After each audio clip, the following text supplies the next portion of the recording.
Hello everyone, very good morning and welcome to our English class.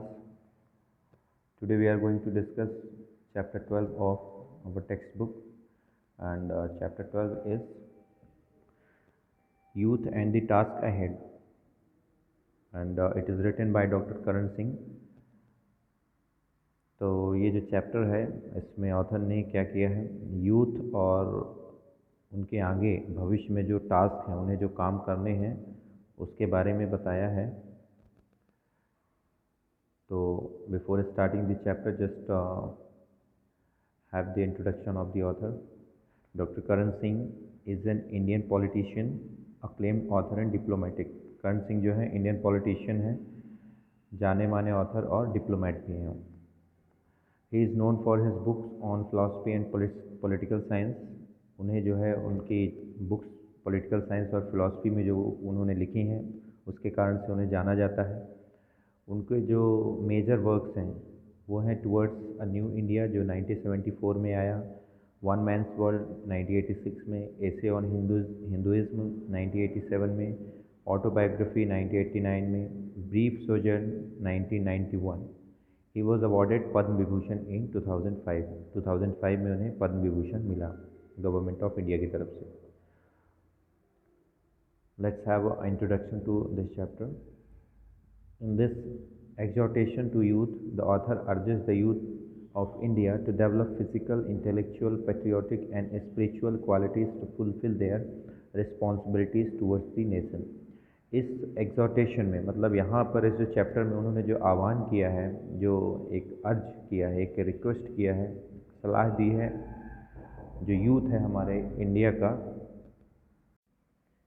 Youth में क्या qualities होनी चाहिए. ठीक है, तो बेसिकली ऑथर ने इस चैप्टर में बताया है कि इंडिया के जो यूथ्स हैं उनको खुद में फिज़िकल, इंटेलेक्चुअल और पेट्रियाटिक और स्पिरिचुअल क्वालिटीज़ क्या करनी होंगी, डेवलप करनी पड़ेंगी, so that they can fulfil the responsibilities towards the nation. जिससे जो राष्ट्र के प्रति जो उनकी जवाबदारी है, जो जवाबदेही है, उनको क्या कर सकें, पूरा कर सकें. ठीक है, तो यहाँ पर जो हमारा फर्स्ट ये पैराग्राफ है, इसमें ऑथर ने बताया है कि जो हमारी फ्रीडम है, हमने जो फ्रीडम गेन की है वो बहुत आसानी से नहीं मिली. इसके लिए बहुत संघर्ष किया गया. हमारे फ्रीडम फाइटर्स के द्वारा, बहुत सारे जो लोग थे उनके द्वारा किया गया.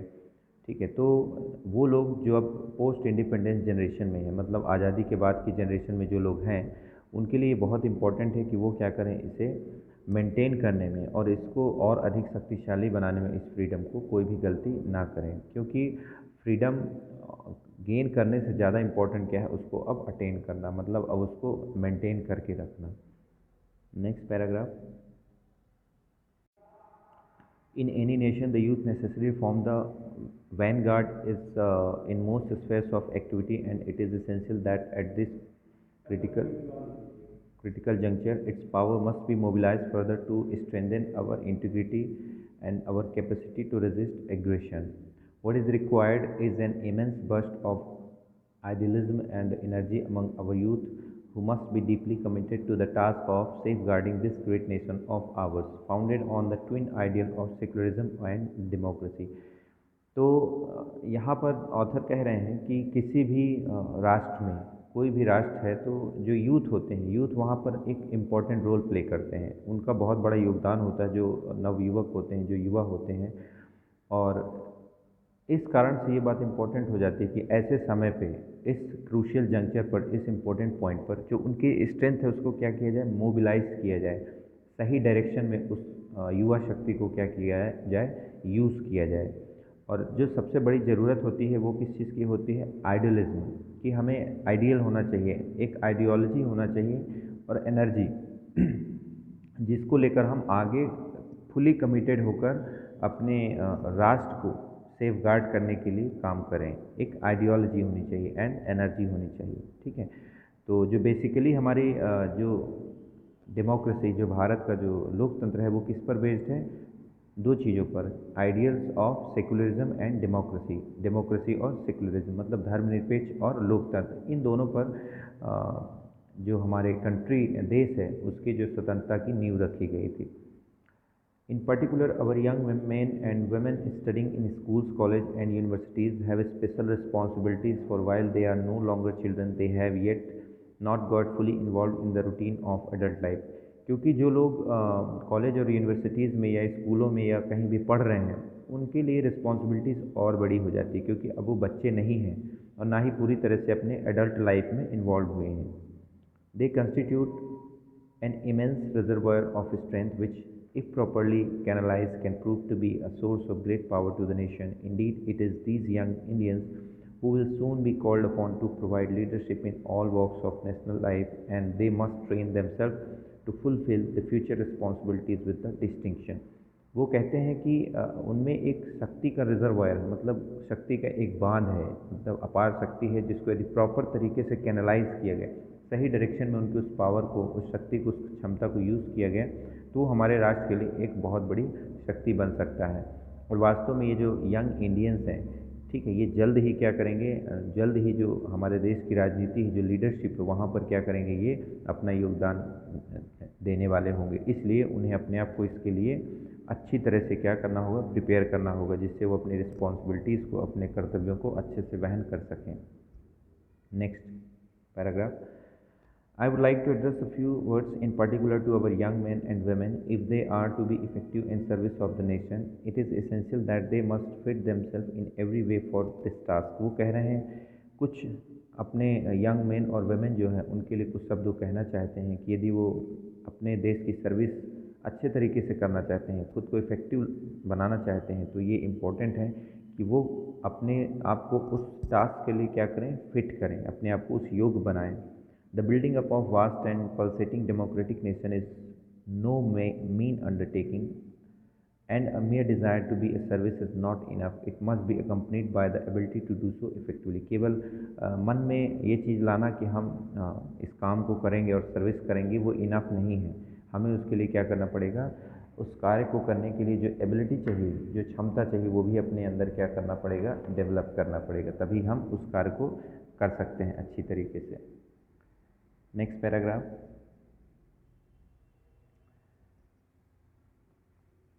There are several distinct dimensions in which our youth must equip itself. The first is the physical, building a great democracy and defending it from predatory aggressors. It requires young generation that is physically strong with muscles of iron and nerves of steel, and for this it must equip itself by undertaking physical training and developing physical fitness to the maximum extent possible. अब यहाँ पर उन्होंने बताया है कि बहुत सारे विभिन्न प्रकार के डायमेंशन हैं जहाँ पर हमें हमारे यूथ को अपने आप को इक्विप करना पड़ेगा, तैयार करना पड़ेगा। और जो सबसे पहला जो डायमेंशन है वो फिज़िकल, शारीरिक रूप से हमें क्या होना पड़ेगा, स्ट्रांग होना पड़ेगा, तभी हम क्या कर सकते हैं, जो आक्रांता है, जो देश में आक्रमण करने वाले लोग हैं, उनसे हम डील कर सकेंगे।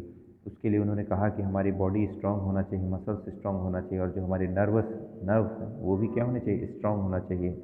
इसके लिए हम क्या करें, फिज़िकल ट्रेनिंग करें, जिससे कि क्या करें, हमारा जो फिज़िकल स्ट्रेंथ है वो मैक्सिमम एक्सटेंट जहाँ तक पॉसिबल है वहाँ तक अपने आप को मजबूत कर सकें। ठीक है। फिर उन्होंने बताया यहाँ पर कि इतना despite technological advantages and mechanization, defense is still to a large extent a matter of dogged physical endurance and courage, as our officers and jawans have so magnificently proved on the field of battle, and they emerged victorious against superior and more sophisticated war equipment. उन्होंने कहा है कि अभी भी इतने technological advancement होने के बावजूद भी जो वॉर है वो केवल टेक्नोलॉजी के बेसिस पर नहीं लड़ा जा सकता, उसके लिए एक बहुत बड़े साहस की ज़रूरत होती है, जो हमारे योद्धाओं ने प्रूव किया है और लोगों को हरा कर विजयी होकर उन्होंने दिखाया है, तो वो इम्पोर्टेंट है। In this context the national cadet corps, the physical fitness scheme and other similar organisation play valuable role in building up the strength of our youth, and these opportunities must be fully availed of. Along with the physical fitness, the qualities of discipline and teammanship are essential, in particular for those planning to join the proud ranks of our defense forces, because what is required is not only individual achievement but corporate progress. यहाँ पर उन्होंने बताया है कि इस क्षेत्र में जो फिज़िकल स्ट्रेंथ है, फिज़िकल डायमेंशन है, उस क्षेत्र में एनसीसी ने काफ़ी काम किया है इस क्षेत्र में और एक इम्पॉर्टेंट रोल प्ले किया है हमारे यूथ के लिए। और आगे भी चलकर यूथ को क्या करना चाहिए, ऐसी अपॉर्चुनिटीज़ का फ़ायदा उठाना चाहिए।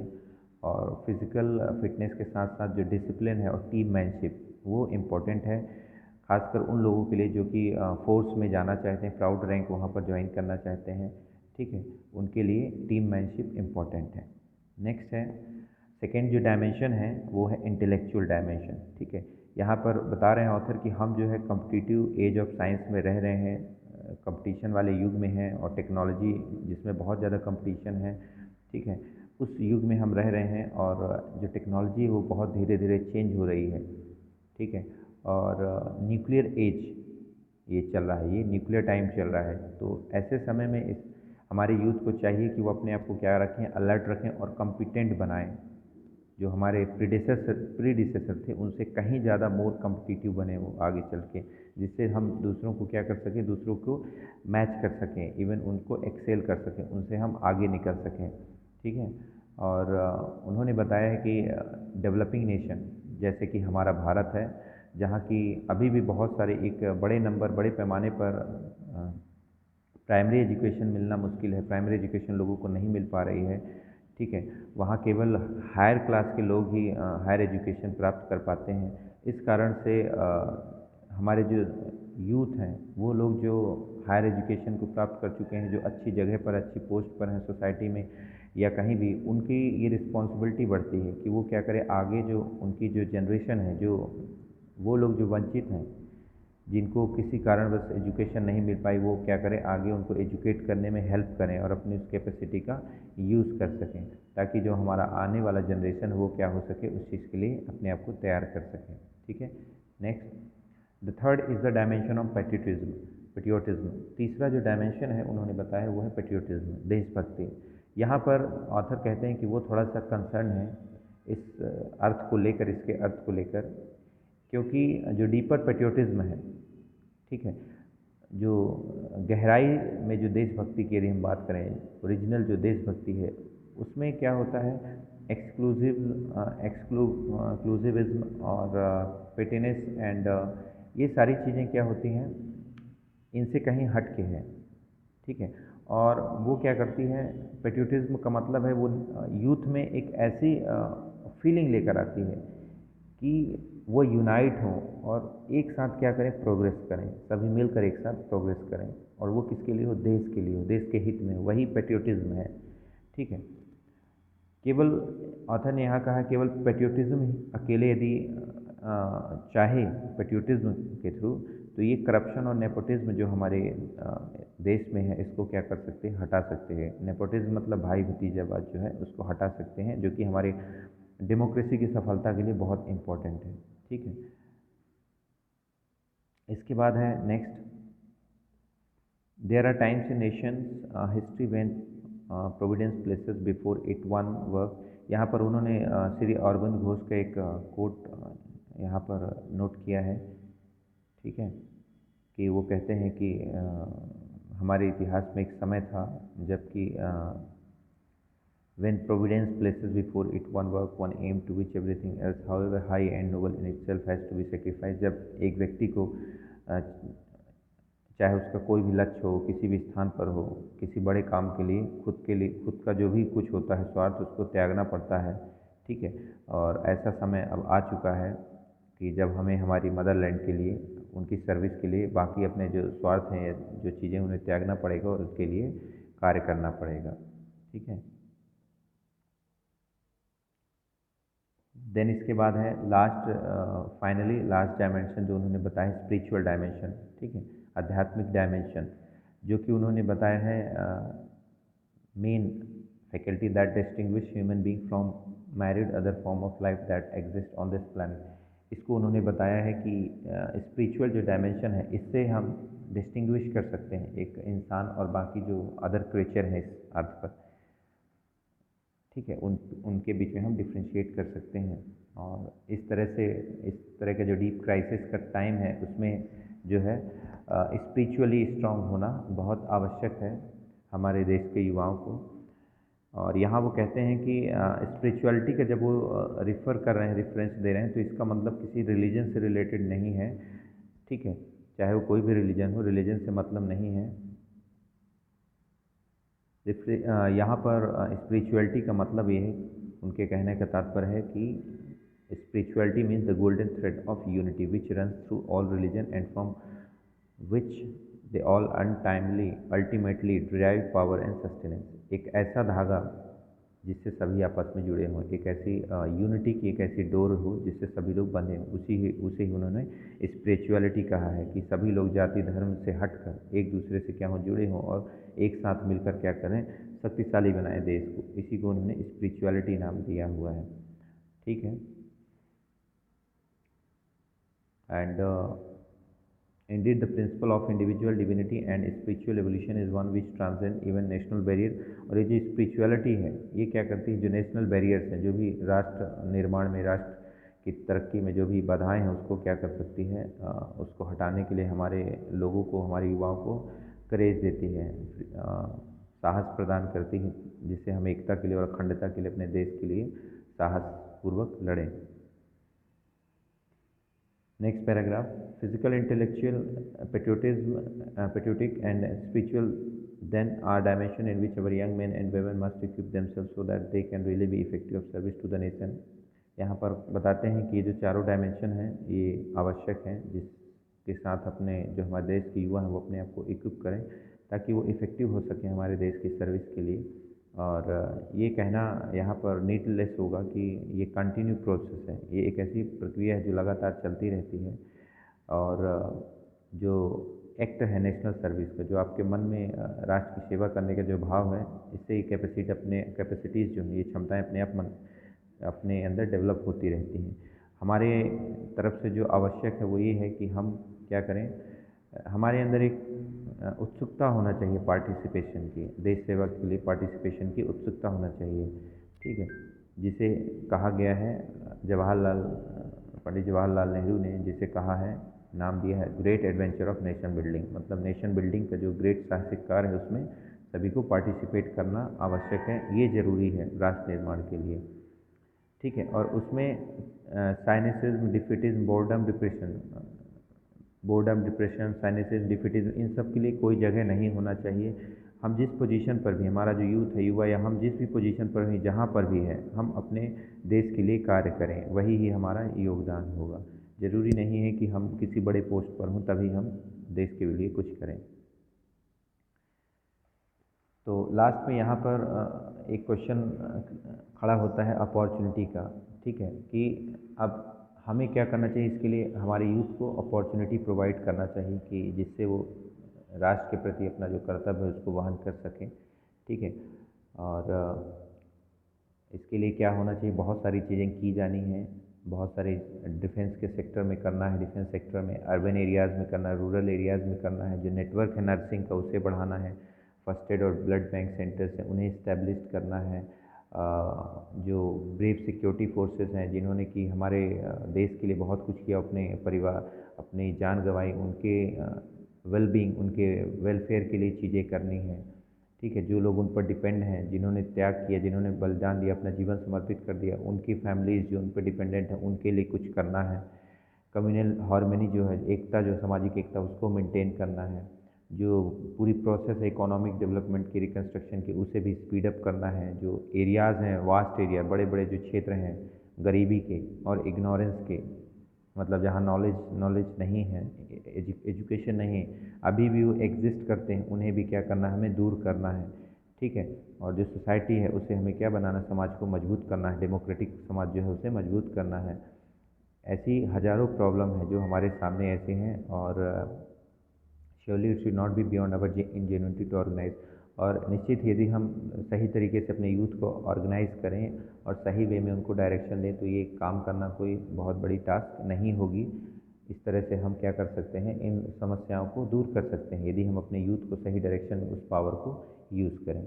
ठीक है, लास्ट पैराग्राफ यहाँ पर कहते हैं ऑथर की जो यंगर जनरेशन है आज की हमारी, वो क्या कर रही है, जो चैलेंजेस फेस कर रही है वो जो है उन चैलेंजेस से कहीं ज़्यादा है जो उनके फोर फादर ने, मतलब जो पुरानी जनरेशन थी, जो उन्होंने चैलेंज फेस किए हैं, जो मुसीबतें फेस की, उससे कहीं ज़्यादा आज के समय का जो युवा है वो फेस कर रहा है। ठीक है, और दाव पर क्या लगा हुआ है, हमारा जो सेकुलर और डेमोक्रेटिक नेशन, ठीक है, और उसके जो सिद्धांत हैं, जो जस्टिस, लिबर्टी, इक्वलिटी, फ्रेटर्निटी, ये सभी दाव पर लगा हुआ है. Destiny has given us privilege of providing the answer to this momentum question, and I am confident that when the history of this turbulent era comes to be recorded, our young men and women will not have been found wanting. और यहाँ पर वो कह रहे हैं कि destiny जो है, डेस्टिनी ने, हमारे भाग्य ने हमें ये मौका दिया है कि हम इस जो क्वेश्चन है, जो मोमेंटस क्वेश्चन है, इसका जवाब बने और समाज के लिए कुछ करें. और मुझे पूरा यकीन है, ऑथर को पूरा यकीन है कि ये जो टर्बुलेंट एरा है, ये जो संकट का जो समय है, युग है, इसकी जब हिस्ट्री लिखी जाएगी तो हमारे जो मेन और वेमेन है, इनका नाम जो है, इनका भी नाम वहाँ पर होगा, ये वहाँ से मिसिंग नहीं होंगे. इनका योगदान बहुत इंपॉर्टेंट होगा, ये भी इनका नाम वहाँ लिखा जाएगा.